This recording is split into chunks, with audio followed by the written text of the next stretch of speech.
ये वीडियो थोड़ा आंखें खोलने वाला वीडियो है। ये हमको अतीत में लेके जाएगा। हम इसमें शिवाजी की बात करेंगे, महाराणा प्रताप की बात करेंगे, इसमें हम जो है पृथ्वीराज चौहान की बात करेंगे, और इसमें हम रानी लक्ष्मीबाई की भी बात करेंगे, और ये समझने की कोशिश करेंगे कि उनके समय पर ये हिंदू मुसलमान का मामला कितना था।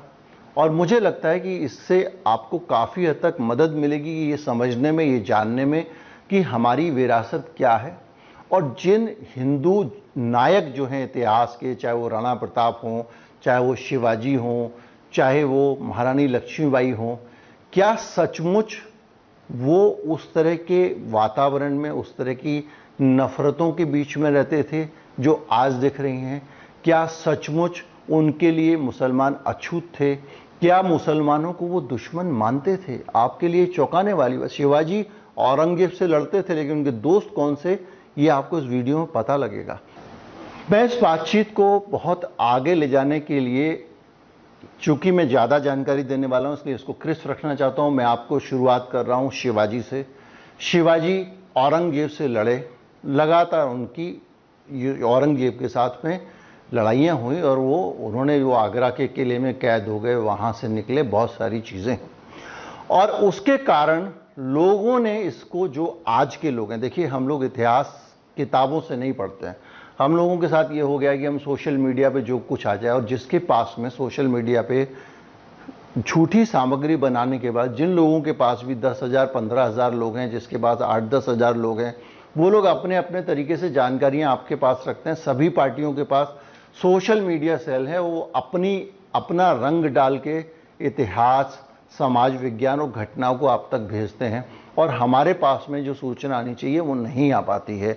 एक सूचना है कि शिवाजी को इस तरह से बना दिया गया कि उनका, चूंकि हर हर महादेव उनका जो है वो वार क्राई था, तो युद्ध घोष था, तो उसके कारण ये लगने लगा लोगों को कि वो औरंगजेब से लड़ते थे तो वो एंटी मुस्लिम हो गए। ये हम सबको समझा दिया गया है और हम लोग यही मान के चलते हैं, जय शिवाजी जय भवानी।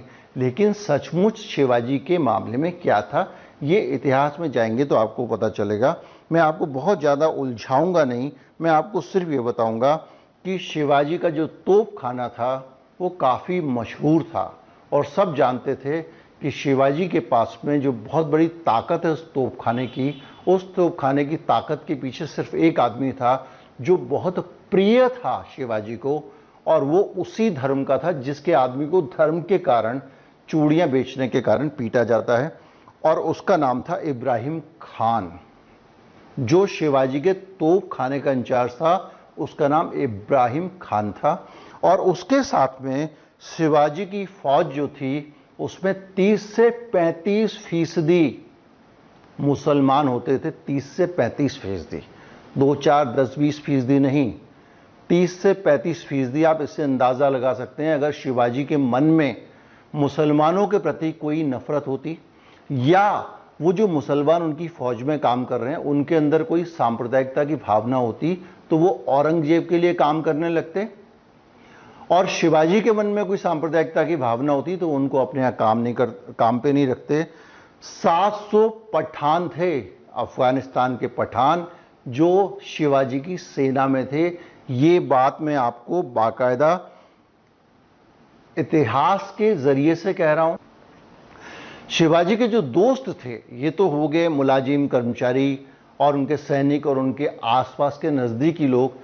शिवाजी की सबसे ज़्यादा अच्छी दोस्ती अगर किसी से थी तो हैदराबाद के निजाम से थी, जिसको बाद में हम लोगों ने काफ़ी विलेन की तरह देखा, क्योंकि वो भारत में मिलने का फैसला नहीं कर रहे थे, भारत में मिलना नहीं चाहते थे, जिसको नेहरू और पटेल ने, ख़ासतौर पे पटेल को, जब चूँकि गृह मंत्री थे, और उसको निजाम को यहाँ पे मिलाया गया। लेकिन ये जो है, ये तथ्य है कि शिवाजी के वो बहुत बड़े दोस्त थे। नेहरू पटेल को एक तरफ रखते हैं। अब आगे आते हैं, मैं महाराणा प्रताप पे आपसे जानकारी देता हूँ। ये मैंने एक बहुत पहले लेख लिखा था शोध के साथ में, ये जानकारियाँ मैं वहीं से निकाल रहा हूँ। महाराणा प्रताप जो हैं उनके बारे में मैं आपको बता दूं कि महाराणा प्रताप को अगर किसी ने जंगल में भटकने को मजबूर किया, महाराणा प्रताप को के साथ जिसने युद्ध किया, जो महाराणा प्रताप से लड़ने के लिए आया, उसका धर्म मुसलमान नहीं था, वो था मानसिंह। वो सेनापति के तौर पे आया था और उसने महाराणा प्रताप के साथ युद्ध किया और भागने पर मजबूर किया। जात पात देखते हो तो दलित आदिवासी जो थे महाराणा प्रताप को उन्होंने संरक्षण दिया, अपने साथ रखा, महाराणा प्रताप का साथ दिया, उनकी सेना में शामिल हुए। ये जात पात की स्थिति थी इस देश में। शिवाजी जब भागे हैं आगरा के किले से तो जो व्यक्ति उनको वहां से निकालने वाला था वो मेहतर था। माफ कीजिएगा मैं एक जाति सूचक शब्द इस्तेमाल कर रहा हूं, ये कि इतिहास में यही लिखा हुआ है तो उसको, लेकिन बहुत सम्माननीय है कि वो अपनी टोकरी में रख के शिवाजी को निकाल के आगरा के किले से लेके आए थे, ये रिकॉर्ड पे है। और जब हल्दी घाटी की लड़ाई में राणा प्रताप का मुकाबला करने के लिए हिंदू सेनापति मानसिंह आया हुआ था तो राणा प्रताप की तरफ से जो आदमी सीना तानकर खड़ा हुआ था वो था हाकिम खां सूर। हाकिम खां सूर जो महाराणा प्रताप का सेनापति था। ये उस समय का सांप्रदायिक एका था इस देश का। राणा प्रताप के बेटे अमर सिंह ने अजमेर के गवर्नर खाने खाना के परिवार की महिलाओं और बच्चों को बंदी बना लिया था। अजमेर के गवर्नर थे खाना खाना। अब्दुल रहीम खाना खाना आपने सुना होगा, कह रहीम कैसे निभे केर बेर को श्रंग, ये हमने पढ़ा है, बहुत अच्छे कवि रहे हैं। वही अब्दुल रहीम खाना खाना थे। उनके परिवार को कैद कर लिया था और राणा प्रताप ने जब अब ये बात पता चली तो अपने बेटे से बहुत नाराज हुए और उनको कहा कि तुरंत उनके परिवार के लोगों को छोड़ के आइए। ये था सांप्रदायिक ताना बाना। अमर सिंह ने ससम्मान उनको उनके घर पहुंचा दिया था। और रीमा आहूजा की पुस्तक है Maharana Pratap the invincible warrior, Maharana Pratap एक अजेय योद्धा, इस पुस्तक का नाम है, जिसमें उन्होंने ये लिखा है रीमा आहूजा ने। ये है हालत इस देश की। राणा प्रताप के दादाजी कौन थे? राणा सांगा या राणा संग्राम सिंह। राणा सांगा को इतिहास में आपने स्कूल की किताबों में बहुत पढ़ा होगा। ये वो राणा सांगा थे जो लगातार इस बात के लिए इतिहास में याद किए जाते रहे कि भारत में विदेशी आक्रांता बाबर अगर कोई आया था तो राणा प्रताप के दादाजी राणा सांगा मुसलमान आक्रांता बाबर को भारत बुला के लाए थे अपनी मदद के लिए कि आओ और हमला करो। और उस बाबर का मुकाबला करने वाला भारत का जो सम्राट था जो सबसे पहले उनसे लड़ा वो इब्राहिम लोधी था जो कि मुसलमान था। ये चीज आपको थोड़ी सी और दिमाग को सोचने को मजबूर करेगी कि ये जो आजकल हो रहा है, चुनाव के आने से पहले स्क्रिप्टेड तरीके से निर्देश चले जाते हैं अलग अलग जिलों में कि एक एक आदमी को पकड़ पकड़ के पीटो, फिर उसकी लोग निंदा आलोचना करेंगे, फिर उसको हम मसला बनाएंगे और सांप्रदायिक जहर बढ़ेंगे जो कि चुनाव में काम आएगा, उसकी फसल काटेंगे। उन लोगों को उस दौर में आपको ये जानना बहुत ज़रूरी है। मैं किसी की निंदा करना नहीं चाहता हूँ, मैं चाहता हूँ कि हम अपनी विरासत को जाने, इतना काफ़ी है। वो क्या करते हैं वो उनको करना है, जो हमको पता होना चाहिए वो आपको बता रहा हूँ। तीसरा उदाहरण देता हूँ महारानी लक्ष्मीबाई का। महारानी लक्ष्मीबाई के बारे में सब जानते हैं कि उनकी सेना में उनके नज़दीकी लोग कौन थे। झलकारी के बारे में आपने पढ़ा होगा। झलकारी उनकी सबसे नज़दीक दोस्त थी और वो दलित थी।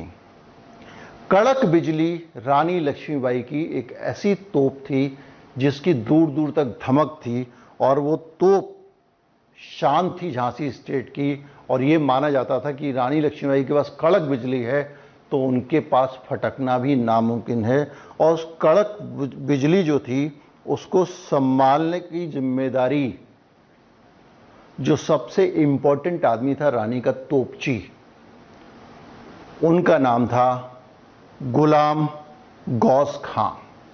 गुलाम गौस खां महारानी लक्ष्मीबाई का तोपची था, सबसे क्लोज था उनके, जो उनके साथ लड़ता था। दलित झलकारी उनकी दोस्त थी।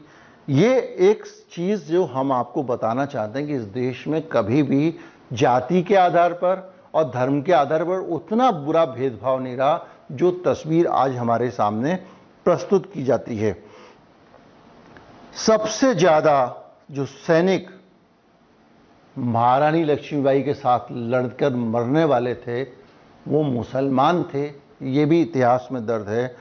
आपको आसपास के राजाओं के बारे में बताऊं, रानी लक्ष्मीबाई जब संकट में थी और उन्होंने जब मदद बुलाई तो आसपास के राजाओं ने उनको साथ नहीं दिया। रानी लक्ष्मीबाई का साथ देने वाले राजा बहुत कम थे।